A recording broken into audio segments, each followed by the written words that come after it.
Okay, it's Saturday, and I thought I'd throw something up there. I try to get something out on Saturdays, and as it is, looks like I've got some free time. We spent a lot of time in the last couple of days getting our yard ready for Memorial Day. Uh, People like to drive around and visit and all kinds of stuff during the weekends on Memorial Weekend. So we like to have our yard looking pretty decent, and so we were both working on it. Now I know the other day I'd mentioned that new mower I bought. One of the birds initiated it. I did get that cleaned off where it pooped on the hood, so it's nice and shiny. And I got the grass cleaned off from it after we were both out there mowing at the same time, in the same part of the yard, believe it or not. We got them set for the same height and everything. And my wife is pretty adept at, we have a zero-turn mower as well. It's pretty good sized. It's a Cub Cadet. And she can do almost twice what I can in the same amount of time with it from the one I bought. Now, the one I bought does double duty. It pulls a little wagon around in the Thatcher, and I've got an aerator, and I used to have a roller. I got rid of it. It was pretty much worthless. You really got to have the ground has to be just right for it to work right, and all it does is compact things rather than level. The best way to level is to spread dirt and sand mixture, and then drag it. That's if you're going to do much, and it's a lot of work, believe me. And I'm not looking forward to something like that. I thought about buying another little tractor with a bucket on it where I could do that. But I just haven't done it yet. And I did look at one before I bought this. And it was one at the dealership. They'd had it for, I think, 2 years now, the same one, and hadn't quite sold it. It is kind of like it's not the smallest one they make with a bucket, kind of one next up. And the heck of it is, the difference between it and the one above it is only like $5,000. And for that $5,000, by stepping up, the other one will do a lot of things. And so the one I was looking at there is more of what somebody would do with a very small acreage or somebody with a lawn. It came with the mower and it came with the bucket. But it did have a 3-point hitch on the back too, so there was things you could do with it. And it had a decent motor, but it was spotless. No scratches, nothing like that. Like I say, it was at the dealership there. And they had discounted it quite a bit. So it was, I would say, I could have walked out of there $5,000 or $6,000 less than the brand new one, even though it was 2 years old, but had never been sold to a customer. It had always been there at the lot. I'll probably wish I'd have got it, but we'll see. But I wanted to talk to you about a word that is something that it is a word that describes something you can do, but it is important. And I want to go through a few things, and then more towards the end of this little talk today, I'll give you the word. How's that? It's worth waiting for. And sometimes I rattle on too long in a lecture, and so please don't feel like this is a lecture. It's going to be more information than anything. I had talked about how my life was the first 20 years of growing up, teenage years, and high school and military, and getting married, having our first child. All those things happened in my first 20 years.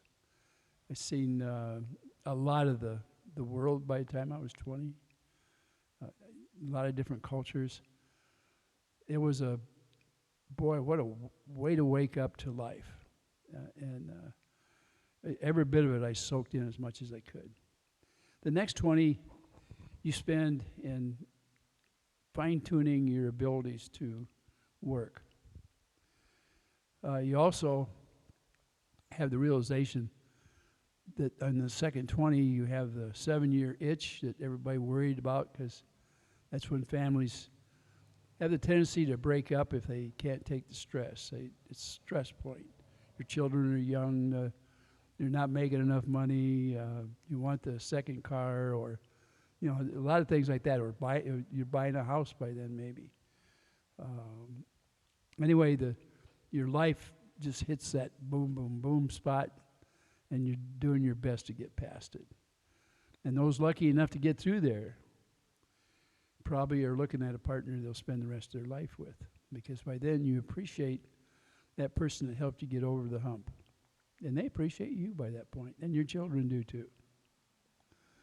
And they're still young enough at that point that they haven't completely gone independent like they will as soon as they hit puberty. And then the fun begins. And it is partially fun, watching them get ahead or compete, whether it be educationally or sports or whatever it is, and joining them in them. When my oldest son was in high school, we liked to play tennis back then, a lot of tennis. And the minister of our church, he was a tennis, very active, and so was his father. And so his dad would come and visit us, or the church, I'd say us. I use that broadly, that term. And it would be a tennis week when that would happen. We would get out there with our families and just wear the court out. And the preacher and I had taken on the high school state champions and had beat them several times. And, duel. And it makes you feel good. Now, the preacher was better than I was. But I want to tell you something. His father was quite a bit older than us, and he worked out all the time. This guy was in tip-top condition. And he used to beat us. Not every game. But he made us look pretty foolish sometimes because he was that good. But he spent a lot of time doing that. Now, my son, it was always close between my son and myself while we were in high school. But by the time he got into the junior year, it was very hard for me to even come close to beating him. Number one is I didn't have the air capacity. I didn't realize it, but the COPD had already took its toll on my lungs. And so, for a little bit, I would just blast him out of there, but then he'd come roaring back and make me wish I hadn't got on the court. But that was in those years. And we had fun being competitive like that. It was a family thing we did. When we weren't doing something like that, it was more like fishing and stuff like that. So in that second 20, there was a lot of rewards and some heartaches that happens. Rough times financially. The markets crashed. It was a tough time. And there was a change in our lifestyle, and we went on to different things. We did what we had to do to survive as a family. And then, once you reach and you're knocking on the door from 40 to 60, most of your family is already grown up, and you get into that, and you say, okay, well, what's ahead for us? Because you're still trying to figure out what to do financially. You've went through some rough periods, and there was a couple bills I had to pay off from bad market decisions. So in those early 40s, I was paying off a debt from a company that I'd owned. But I went to work for a big company that offered me bonuses and, vacations and insurance and all kinds of stuff. I mean, it was stuff that was hard for me to provide when I was in business. And that step also made it so that my kids would be able to see different areas of the United States. It became somewhat lucrative. And stressful at the same time because I had to fly a lot of different places or travel. And although we'd base in one state or another during that time of travel. And because it was a new thing for all of us, you can see each one of the children, how it affected them differently. But the result was that the children found places that they liked very well through that period of time and found their future husbands and wives at the same time, which was quite a deal. It really was. And those were happy times. And then you reach 60 to 80. And everybody figures in that quarter, that's your last 20. And I really figured that too, because a lot of people in our family had passed away at 55, my mother included. Uncle, grandfather. It just seemed like people wore out at 55 years old back then. It was more elbow grease rather than money that got you by in that world. And things were tougher. You didn't have the conveniences that's out there right now. It was a hard life. When you look at the pioneers and how they had to do things, I actually went through a lot of that stuff as a youngster, and my grandmother did, and my mom did, and I got to see that changeover from, things after World War II, the different new inventions that helped life. It gave people more slack time. But it also made it, there was a catch in there. There was more things to buy, and it takes more money. And sometimes the man can't make that kind of money, no matter what you do. And I know when I was raising children, most of the time I was working long hours or 2 jobs. And my wife worked very hard, actually in the household. Believe me, when the kids were young, we wore out some horse machines just washing diapers. Back then, they were cloth diapers, not paper diapers.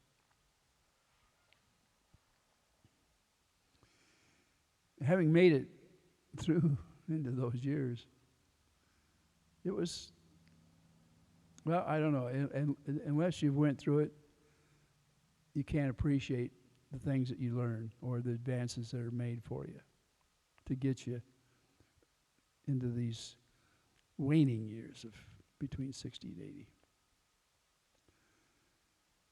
But you get some wisdom at the same time so that you don't step in as many potholes. You've learned how to handle money. Your families are grown, except that now, hold on. Okay. I'm back. My wife wanted to know if I wanted homemade pizza. She makes these hot pizzas. I'll describe them one of these days. But they're made with tortillas, and they're an Asian type pizza that she makes. So you can imagine using tortillas and sweet, sour, hot sauce, zucchini, onions, bell peppers, and chicken. And it's all on a tortilla. But, it's delicious. So I'll explain the whole thing one of these days. We'll go over how it's made. All right, I was talking about you've already learned how to handle finances, and it's time for your grandchildren to see if you can enjoy some of their life. And it is, when our oldest boy was born, or grandson rather, we were living in Texas at the time. And we had the opportunity to get him down there. We had some fun out in Grand Isle, or Galveston rather. I lived in Louisiana before that. We used to go on to Grand Isle down there. And yes, we went down there as a family, including sister-in-law and brother-in-law. There were so many happy times. And I'll try to break some of them down one of these days to tell you about how the different places we lived and the things that we learned and the cultures differences and all kinds of stuff. It's just, when you look back in your life, if it was a happy life, you have so many good memories, and it's hard not to talk about all of them. It really is. You get to go on out there and you just start rolling like I am right now. I just, but Galveston, when we were down there in Texas, it was fun to bring the family down there. Now, we had pictures swimming down there in the Gulf, and it's hard to tell you how great things can be for you. And it's the best time for families when you can get out and do things like that. And go to the different restaurants and just relax. What a life. I mean, I'm just telling you, it's something you don't even want to ever have to leave behind. But time does that to you. Different opportunities or whatever. And Texas was a wonderful time for all of us. I had to make some big changes in my 40s, and or big decisions. And along with that, your life becomes different, is all I can say. But you have to think about, it brought me into the 60s there, and 60s to 80 is when you're enjoying some of the rewards that you've accomplished, and you're thinking of the next reward, which for some people will be eternal life, depending on your religion, how you feel about religion, and what type of religion you're in at the time. But you also have to think about things like insurances to protect what you've accumulated at the time, and making sure that you look forward to a retirement. How are you going to do it financially? Stuff like that. And can you make that from going from working to not working? That is hard. And a lot of you say, oh, no. Let me tell you, that first year after you have retired, initially, sometimes you'll wake up in a sweat because you're thinking, how can I get a check without working? And it's that you've worked enough so that you don't have to work at a certain age. That's the trick. And balancing it and understanding how inflation is going to attack. So investments are extremely important. And they don't always work. The stock market affects everything out there. And our economy, most of the time, has been built on industrial and fossil fuels, industrial manufacturing and fossil fuels. We were a leader in both. And along come different programs. We knew that our country was addicted to fossil fuels, and we had to figure out how to lessen that addiction so that when the day comes when it's gone, if we ever get there, we can survive it. Well, some people, if you give them an inch, they take a foot. And then in the instance of the green program, they tried to scare everybody. And then when the revelations didn't show, people said, why did you tell us this was going to happen in the next 5 or 10 years? And it didn't even come close. And what happens is people, when they get into a position, rather than giving you the real story, they tell you what could be a probability. And the probability was over-exaggerated considerably. And the formulas they used weren't based on real science. They were boosted by people wanting to show their importance that were trying to guide us into it. And they got the cart before the horse. And we ended up, I'd seen a couple of different times that the stock market was affected, which affected us, my wife and I. And there's nothing you can do about it at the time. It just happens. I made a bad mistake before I retired, and I turned some of the stock into cash. And I didn't get it turned back into stock before the stock got back up. And the amount of money I had lost prior to taking that money out was gone forever. It's just into an empty hole. I can't tell you where it goes. Don't know. It's just gone. Somebody was able to make money while I wasn't. While I was dumb enough to get out of the market. Anyway, having learned that lesson helped later on because I didn't get shook up when the stock would bounce around. And it flatlined for about a good 8 years, where they didn't really lose and they didn't make a lot, but the inflation flattened as well. And as long as inflation don't jump around, you can survive in retirement. But the one thing that will break you in retirement is inflation. The worst that I've seen it since early 80s was during Biden's administration, and that was bad. The people like me, you lose 35% of your buying power during that 4 years, 35 to 40%, and you can't get it back. I was not able to make anything on the stock market till the last 7-8 months of his administration. The year and a half before, when he was in there 2.5 years, and I invested into stock that didn't keep up, not stock, but CDs.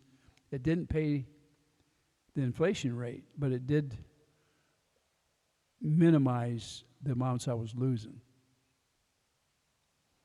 Thank goodness. But because I wasn't losing as much, and I don't know how it happened,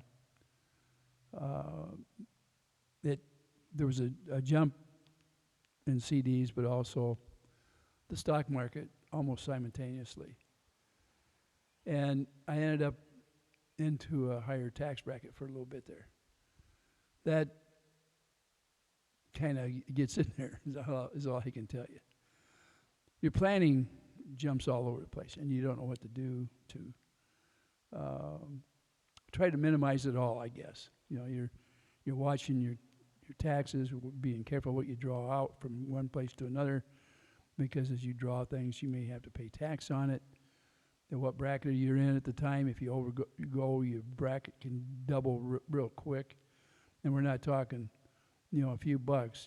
Double means going from 10 to 20% real quick, or 10 to 18%, I think is the bracket that you end up in. And sometimes at 28%. Then if you're a millionaire, it could go beyond that. You get into 50% brackets. But, and I'm not there. But it seems like they're trying to minimize what we can live on when you get my age.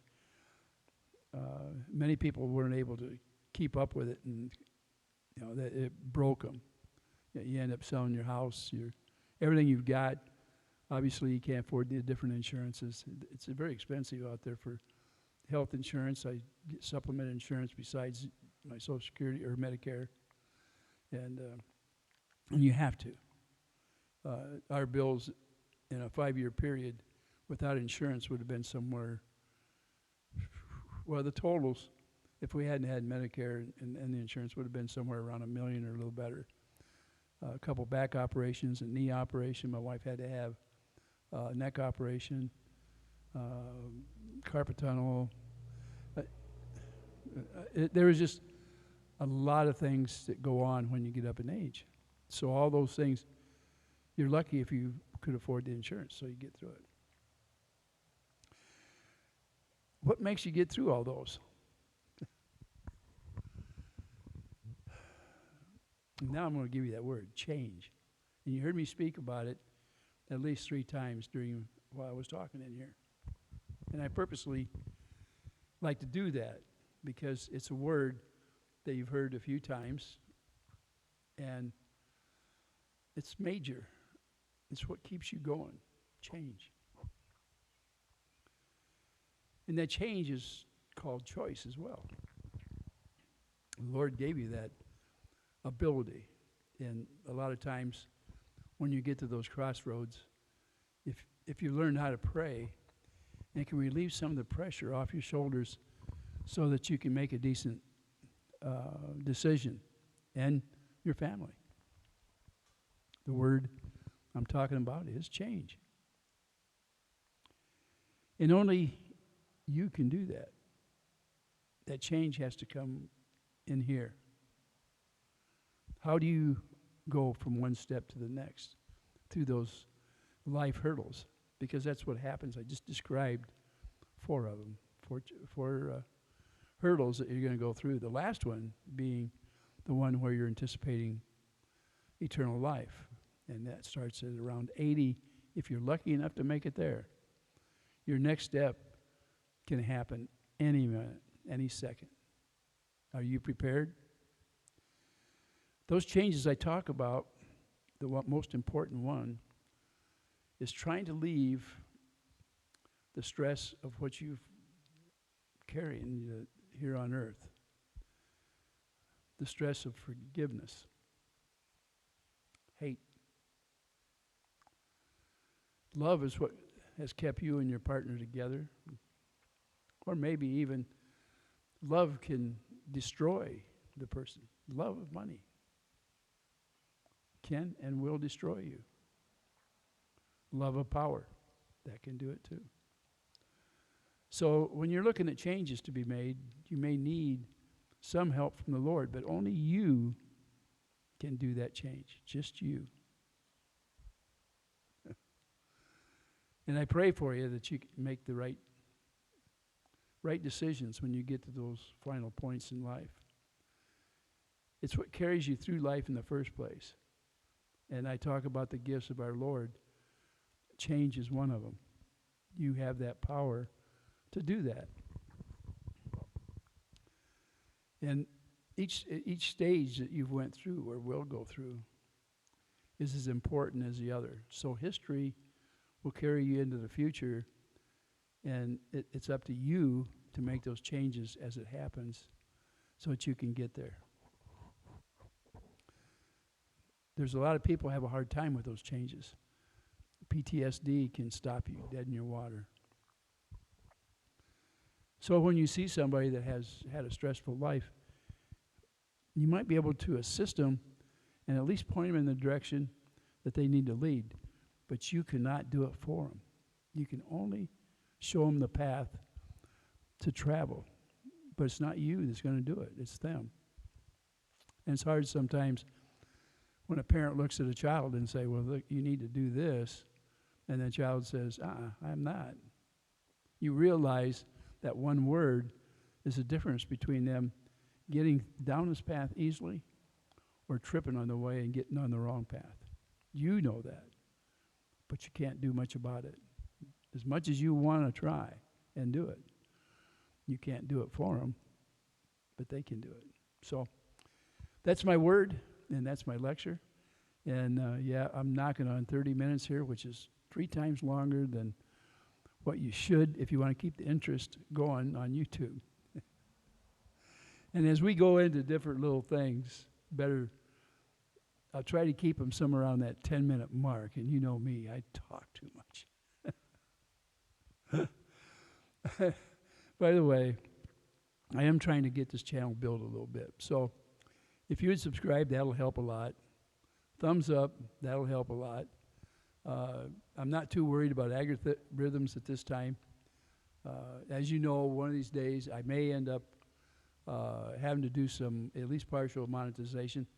It hasn't come to that yet, but I'm one of those guys that's always been a planner to try to get whatever I'm going through, or at least anticipating what a stage could be. And I'd rather just sit here and give you a lecture and say, look, I don't need anything. If I can help you, I'll do that. And I hope sometimes that when I talk to you that you understand what life is about. And that when you get to my age, you can enjoy it completely. You really can. It's whatever you make out of it. You're the person.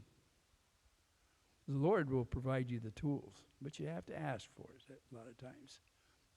Ask for those things through prayer. Don't be afraid. He'll always be there. May not give it to you immediately, but at least you may be given the tools, and the light of the path will show up all of a sudden. Over the last few weeks, I've heard other people talk about their path and the different revelations that they've seen that pertain to the Lord, showing them the path itself. They've asked for help from the Lord, and all of a sudden it dawns on them, there it is. It's always been there, but you don't always see it. And, even though you may be blind, you can see with the help of the Lord. He cures that blindness. It's a self-inflicted blindness, not a natural blindness. Keep that in mind when you travel this path of change. With that, I'm going to use, like John says, ta-ta today. Ta-ta.